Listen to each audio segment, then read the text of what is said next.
Hello, I'm Annette Young and welcome to the 51%, a show about women reshaping our world. Coming up, with a death warrant being issued for the 4 men convicted of the 2012 gang rape and murder of a young woman in New Delhi, we take a look at why brutal assaults on women still continue in India. We'll be talking to journalist Rituparna Chatterjee, who's at the forefront of the nation's Me Too movement. Also, we meet the new mayor of the Colombian capital, Bogota, who's not only the first woman in the job, but is openly lesbian. But we begin in India, where 4 men convicted in that infamous 2012 gang rape and murder in New Delhi have been sentenced to death. The court's decision comes amid a nationwide furor over how to tackle pervasive violence against women. For example, most rapes are believed to go unreported in India. According to one government survey, some 80% of women who experience sexual violence never tell anyone about it due to social stigma. Joining me now from New Delhi is Rituparna Chatterjee, a journalist and a Me Too activist. Rituparna, thank you so much for your time.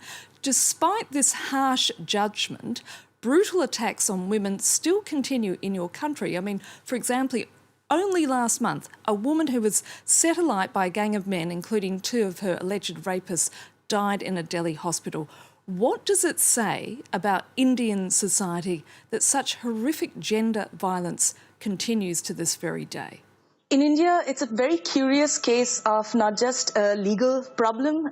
Sexual violence is also a socio-cultural problem in India, given the patriarchal setup that we live in. It's not the severity of justice. It's it's ensuring that survivor or a victim gets justice on time, which often doesn't happen.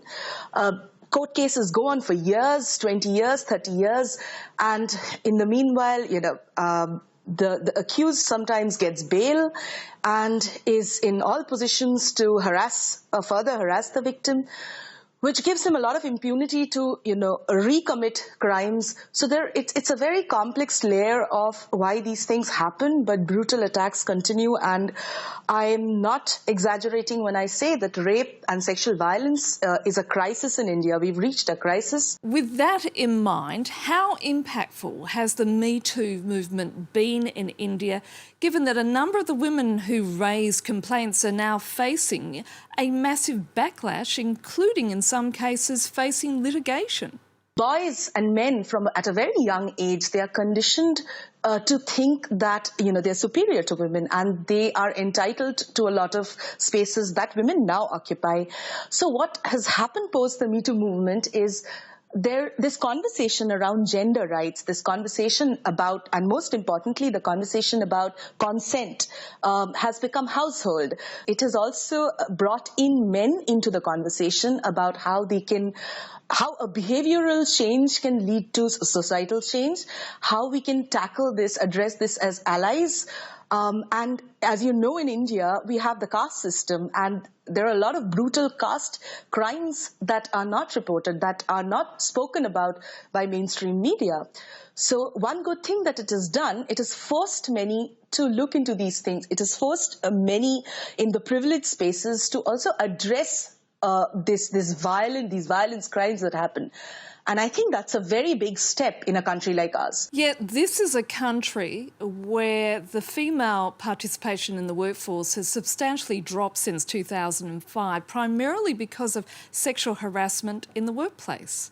Shockingly, many organizations in the unorganized and organized sector do not have a system compliant to the laws of the country, and that is a major reason why women don't. They do not know where to report. They do not know who to go to report. So. And if this continues to happen, say for young women, if they are continuously being harassed and they say, they go back home and say that this is happening, and in 9 out of 10 cases, because even at home the patriarchy is so strong, they will be asked to drop out rather than put themselves through that, through that harassment every day. This is one. But it also brings me to a very interesting point that in India, as women are getting more and more educated, there's more women are educated now, more women are occupying public spaces. So that itself has kind of, given rise to another different kind of backlash, that these spaces that men felt entitled to, that women now occupy alongside them, because the conditioning is so deep. So that is one reason you see more of these crimes with internet and with more accessibility to technology. They're being reported more as well. Yeah, India's image abroad has been very much damaged by these attacks, hasn't it? It's not so much as how we are perceived abroad as how we protect women in the country. So the priority is entirely within the country. We have to look inwards. We have to see where we went wrong. We have to basically rejig the system, rebuild trusts, and I think that will happen. Rituparna, you're talking about deeply seated cultural attitudes. Given what you've just been telling us, do you think they can be changed? And certainly, can they be changed in your lifetime? That's the hope. I sincerely wish. See, I don't think 10 years ago, I've been working as a journalist for over 15 years now. I do not think even 5 years ago, I do not think I would see the Me Too movement happen in India, where hundreds of women would, all across spaces, age, caste, sexual orientation, they would speak up about harassment. It has happened. And I do believe this can change, but change begins at home. So it's imperative that mothers and, fathers teach, partners teach their, the young ones, the kids at home. It begins at school. Sexual and sexuality and gender education is a must at school level. That's the way. Awareness is the only way. Awareness, education is the only way we can address this at the grassroots, and I'm very confident that will happen. These discussions are happening in all spaces now. They are happening on the radio, they are happening in print, they are happening on the digital space. So I do have hope. We're going to have to leave it there. Thank you so much, Rituparna, for your time. Thank you so much. And against the backdrop of what we've been discussing, it's perhaps no surprise that self-defense classes are becoming increasingly popular in India as women attempt to stay safe. James Wilson has more. These women in Kolkata, West Bengal, are all taking martial arts classes, and organiser Ami Ali believes they are necessary to keep women safe. This is what came to my mind, that if you want to keep the girls safe from rape, from crime, there's only one solution, that all the girls should learn full contact karate and martial arts. And the students are equally upfront about their motivation for signing up to the classes. In today's time, no girl is safe, and no girl is able to defend herself. The incidents of rape happen quite often, and to prevent such incidents and protect ourselves, we've come here to learn karate. Between 2012 and 2017, reportings of rape shot up by 31%.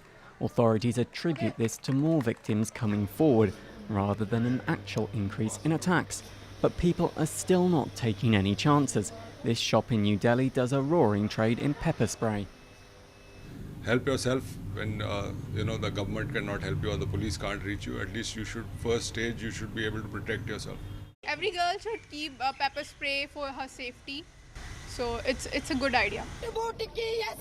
Horrific incidences of violence against women in India still hit the headlines, but increasingly people are fighting back. And finally, Claudia Lopez has been sworn in as the mayor of Bogota in what's been hailed as a major leap forward. Not only is she the first woman in the job, but will also be the Colombian capital's first openly lesbian mayor. Brian Quinn takes a look at her extraordinary journey. It's one of Latin America's more socially conservative countries, known for its culture of machismo. But it's here in Colombia that a new face has emerged as a leading opposition figure. On New Year's Day, Claudia Lopez became the first ever female mayor of the capital city, Bogota. Finally, a woman, a citizen without a family name, thanks to her own merit and drive, can achieve this. 2 decades into the 21st century, we're finally leaving the 20th century. That's not the only barrier broken. Lopez is also the first openly gay woman ever elected mayor of a Latin American capital. In December, she married her partner Angelica Lozano, herself a senator and Colombia's first openly gay female legislator. The 49-year-old Lopez was raised by her mother in Bogota's working-class neighborhoods, the oldest of 6 siblings. She holds postgraduate degrees from both Northwestern University and Columbia University in New York, where she worked as a housekeeper while pursuing her master's. First entering politics in 1989, Lopez rose to national prominence as a journalist and anti-corruption campaigner, helping to expose connections between Colombian politicians and right-wing paramilitary groups. Bogota's mayoralty is widely considered the second most important political office in the country after the presidency. Lopez's election to it is part of a growing rebuke to the right-wing government of President Ivan Duque, with Lopez herself seen as a potential future challenger. As she begins her term, she's called on Bogotans to build a culture that banishes racism, classism, machismo, and xenophobia. And that's it for now. You can also connect with us via our Facebook page, that of course being France24.51%, or do send us a tweet at _51%. So until our next show, bye for now.